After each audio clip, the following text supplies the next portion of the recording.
पैसा जर कमवायचा असेल ना तर सगळ्यात पहिल्यांदा एक ब्रीदवाक्य स्वतःला सांगून ठेवा की तुम्ही स्वतःला पैसे द्या. चकित झालात ना? हा काय बोलतोय? विचार करा की तुमच्याकडे पैसे आले. आता पैसे आल्यानंतर तुम्ही नेहमी काय करता?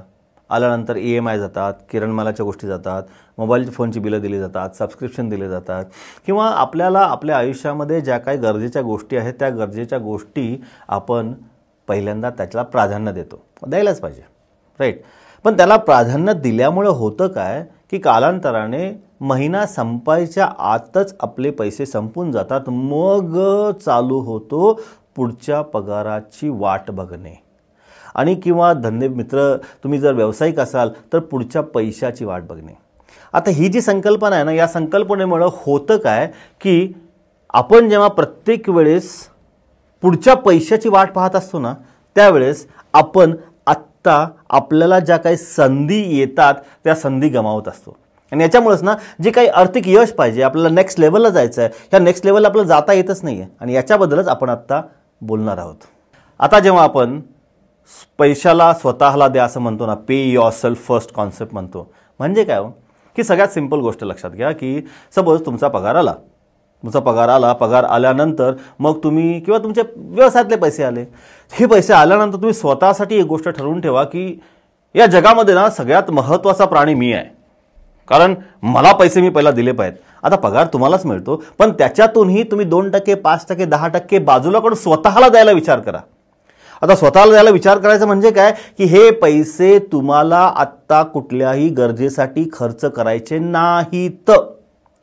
हे पैसे तुमच्या फ्युचरसाठी असतील. ते काढून ठेवा, बाजूला ठेवून टाका, राईट. जेव्हा ते पैसे वाढत जातील, एक लेवल येईल, त्यावेळी तुमच्यासमोर ना अनेक संधी येत राहतात की गुंतवणुकीची संधी असेल, रिअल इस्टेट असेल, स्टॉक मार्केटमधली गुंतवणूक असेल, अनेक गोष्टी असतात की मला कुठल्या बिझनेसमध्ये व्हेंचर करायचं असेल, अनेक गोष्टी असतात. त्यावेळेस स्वतःला दिलेला पैसा जो बाजूला ठेवलेला आहे तो पैसा तुमच्या कामी येईल.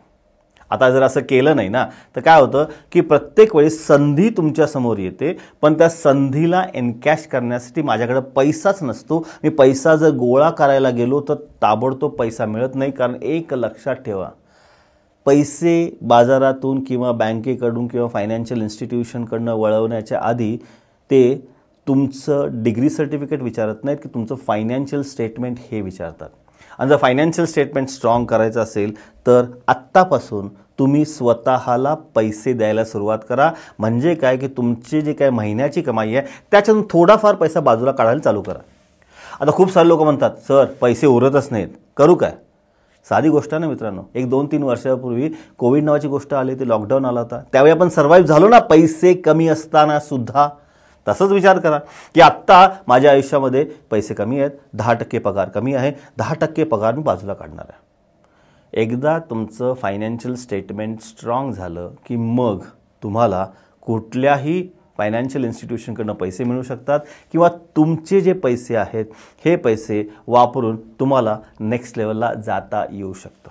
अतिशय सोपी गोष्ट आहे. फक्त इथे तुम्ही ठरवलं पाहिजे की मला माझ्या भविष्यासाठी स्वतःला पैसे देणं खूप महत्त्वाचं आहे. या प्रकारच्या अनेक गोष्टी आम्ही BMJ ऑन एअर या चॅनलवरती फायनान्शियली फिट कसं राहायचं, फायनान्शियली फिटनेस कसा अचीव करायचा याच्यावरती बोलत असतो. तर make sure you click on the link and subscribe to our channel.